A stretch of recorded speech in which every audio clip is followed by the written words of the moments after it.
Hello दोस्तों, तो कैसे हो आप सभी का स्वागत करते हैं अपने इस यूट्यूब चैनल पे, जिसपे आज आपको मैं गोलीय दर्पण की फोकस दूरी एफ एवं वक्रता त्रिज्या आर के बीच में आपको संबंध बताने वाला हूं। साथियों, ये रिलेशन ज़्यादा मोस्ट इंपॉर्टेंट है, एग्जाम में कई बार पूछ लेता है। ये चैप्टर नंबर आपका क्लास 12 का 9 है, प्रकाश की किरण प्रकाश की एवं प्रकाश की अंतर, उसका ही आपको इंपॉर्टेंट डेरिवेशन कराने जा रहा हूँ। ये आपका 2 या 3 नंबर का एग्जाम में कई बार पूछ लेता है। इस बार भी एग्जाम में आने की काफ़ी ज़्यादा संभावना है। गोलीय दर्पण की फोकस दूरी एफ और आर के मध्य आपको रिलेशन फाइंड आउट करना है। किस प्रकार से करेंगे? सबसे पहले अपन ने गोलीय पृष्ठ मान लिया। देखिए, आपका गोलीय पृष्ठ है। क्या साथियों? गोलीय पृष्ठ है। ये क्या गोलीय पृष्ठ है? अगर अपन इस पर पॉलिश कर देते हैं तो क्या बन जाता है? गोलीय दर्पण बन जाता है। तो इस पर अपन पॉलिश कर देते हैं। बाहर की साइड अपन ने पॉलिश कर दी है, तो ये क्या बन गया? अपना गोलीय दर्पण बन गया। तो यहाँ पे अपन बात करते हैं गोलीय दर्पण का क्या होता है साथियों? मुख्य एक्स होता है। क्या होता है? मुख्य एक्स। ये अपन ने मुख्य एक्स डाल दिया। गोलीय दर्पण के बीचों बीच से एक लाइन डाल दी, इसे क्या बोलते हैं? मुख्य एक्स बोलते हैं। ठीक है, मुख्य एक्स बना दिया। और मुख्य एक्स बनाने के पश्चात अपन क्या करते हैं? मुख्य एक्स से समांतर प्रकाश की किरण आपतित करते हैं। किस पे करते हैं साथियों? गोलीय दर्पण पे करते हैं। तो इसके ऊपर अपन ये प्रकाश किरण आपतित हो रही है, तो इससे इस प्रकार से तीर लगाते हैं। तीर क्या दर्शाता है? तीर प्रकाश की दिशा को दर्शाता है, व्यक्त करता है प्रकाश की दिशा को, प्रकाश की डायरेक्शन में जा रहा है। आगे बात करते हैं साथियों। तो यहाँ पे अपन ने तीर लगा दिया। यहाँ पे बिंदु एम पे ये टकराती है। टकराने के पश्चात ये किससे गुजरेगी? फोकस बिंदु एफ से गुजरेगी। सीधी सीधी बात है भाई, फोकस बिंदु एफ से इसे गुजार दी। ये आपको ध्यान में रखना है। और आपतित किरण और परावर्तित किरण के बीच में क्या होता है? एक अभिलंब होता है। क्या होता है साथियों? अभिलंब होता है। तो इसका अभिलंब अपने सी से डाल दिया। यहाँ पे बिंदु सी है, तो इससे इसका अभिलंब किससे गुजरेगा? यहाँ पे इससे अभिलंब इस प्रकार से बिंदु सी से गुजरेगा। यहाँ पे पीछे की ओर भी इसे बढ़ा सकते हैं। तो यहाँ पे इसे नाम एन देते हैं, इसे नाम देते हैं एन डेस। तो इस प्रकार से अपन ने इसका डायग्राम बना लिया है। यहाँ पे कितना एंगल बनता है? थीटा एंगल बनता है। यहाँ पे 2 थीटा एंगल बनता है। और यहाँ पे बिंदु एम से यहाँ पे ध्रुव पी होता है पोल, और इससे अपन एक लंब डालते हैं। क्या डालते हैं साथियों? लंब डालते हैं, क्योंकि अपन को समकोण त्रिभुज बनाना है। और ये थोड़ी कर्व शेप में है, वक्र शेप में है, तो यहाँ पे समकोण त्रिभुज नहीं बनेगा। और यहाँ पे जो बिंदु एम से अपन ने लंब डाला है वो बिंदु पी के ऊपर ही है, थोड़ी सी बीच की दूरी है। तो यहाँ पे अपन बात करते हैं आगे कि भाई इसमें डेरिवेशन में आपको क्या करना है? कुछ इंपॉर्टेंट मतलब थ्योरी वगैरह इसमें लिखनी है। माना एक गोलीय, माना एक यहाँ भी लिखना है, माना एक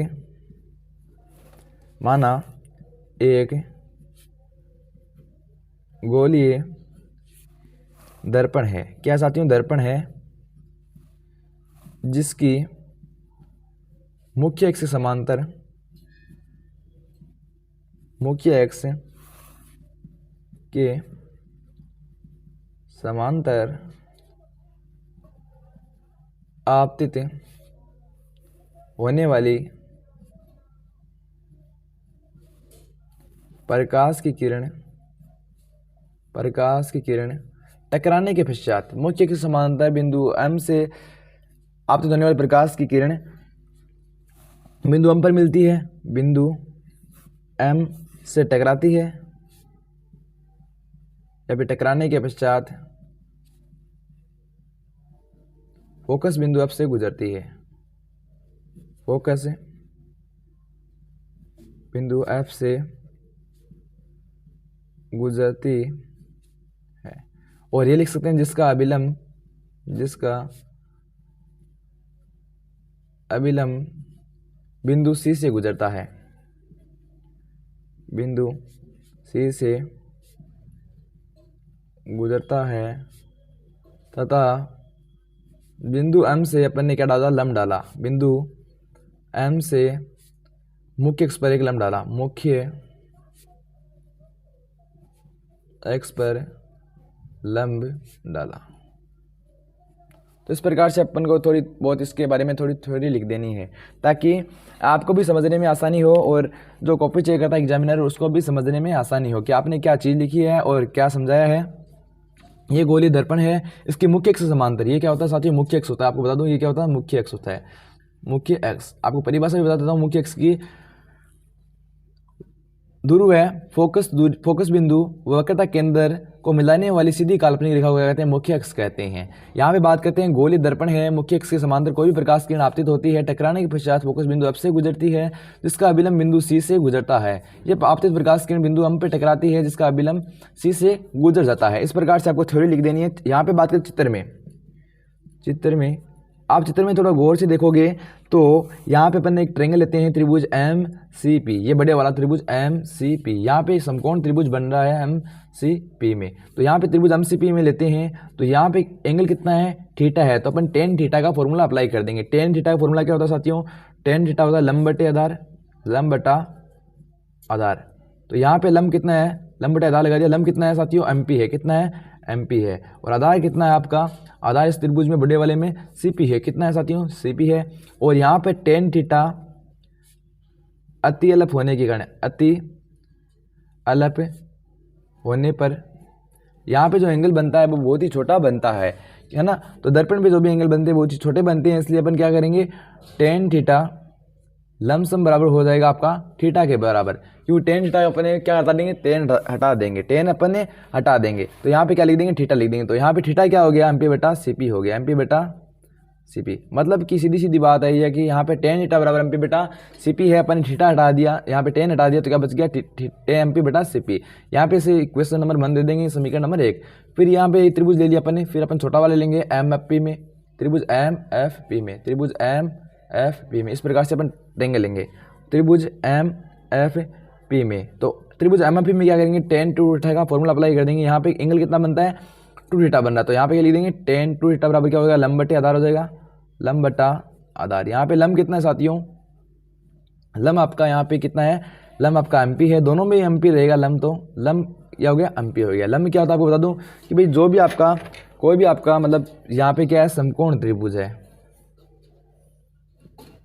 थीटा है ना, यहाँ पे कितना बना, थीटा बना। थीटा वाली सामने वाली भुजा क्या होती है, आपकी लंब होती है। ठीक है, सामने वाली भुजा क्या होती है, लंब होती है। तो ये हो गया लंब, और ये नीचे होता है वो उसे बेस बोलते हैं आधार, और ये आपका क्या होता है, कर्ण होता है। इसे क्या बोलते हैं, कर्ण बोलते हैं। इसे बोलते हैं लंब, उसे बोलते हैं आधार। कुछ इंपॉर्टेंट चीज़ें आपको ध्यान में होनी चाहिए, थोड़ा बेसिक है तो आपको पता होना चाहिए। लंब क्या हो गया, MP हो गया। लंब यहाँ पे ये है MP, और आधार कितना आपका FP है। नीचे वाली लाइन कितनी है, F और P है। तो यहाँ पे देखो, यहाँ पे क्या लिखेंगे, टेन 2 थीटा, यही लाइन अपन लिख देंगे, टेन 2 थीटा अति अलप होने के कारण, अति अलप होने पर, अति अलप होने पर। तो टेन 2 थीटा किसके बराबर हो जाएगा साथियों, लमसम बराबर हो जाएगा टेन 2 थीटा के बराबर हो जाएगा। तो यहाँ पे अपन क्या करेंगे, यहाँ पे जो आपकी ये समीकरण है, यहाँ पे जो 2 थीटा बराबर क्या लिख देंगे, MP बटा FP लिख देंगे, MP बटा FP। यहाँ पे इसको कह देंगे समीकरण 2 दे देंगे। फिर क्या करेंगे, समीकरण 2 में समीकरण 1 का मान रखने पर, समीकरण 2 में समीकरण 1 का मान रखने पर, समीकरण 2 ये रही, समीकरण 1 रही, इसका मान रखना है भाई।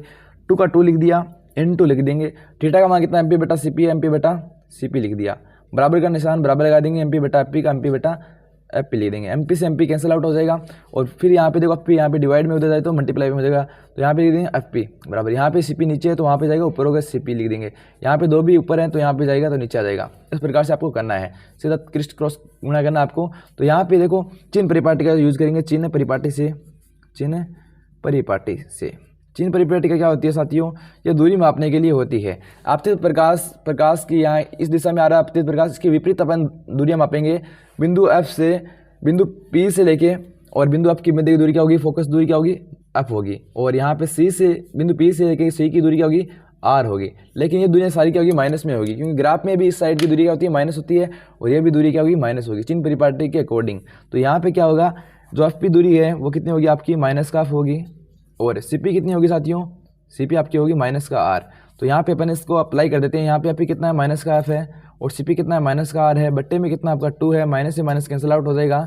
तो यहाँ पे 2 डिवाइड में है तो जाएगा, तो मल्टीप्लाई में हो जाएगा। 2 बराबर क्या आ गया, R। जिसे अपन कुछ यूँ ही लिख सकते हैं, R बराबर 2F। तो ये आपकी डेरिवेशन हो गई गोलीय दर्पण की फोकस दूरी और वक्र त्रिज्या R में संबंध। इसका आप स्क्रीनशॉट भी ले सकते हो, और या फिर इसकी PDF वगैरह प्राप्त करने चाहते हो, नोट्स वगैरह, तो आप मेरे को व्हाट्सअप में मैसेज भी कर सकते हो। साथियों, ये चैप्टर आपको पूरा कंप्लीट कराना है, डेरिवेशन वगैरह, तो आप मेरे को कमेंट करके जरूर बताइएगा, क्योंकि आपके रिस्पांस के अकॉर्डिंग ही मैं आपको पढ़ाने वाला हूँ। वीडियो अच्छा लगे तो वीडियो को लाइक और चैनल पर नए हैं तो चैनल को सब्सक्राइब जरूर करें। और साथियों, मिलते हैं अगले वीडियो में। तो जय हिंद, जय Bharat, take care, bye bye.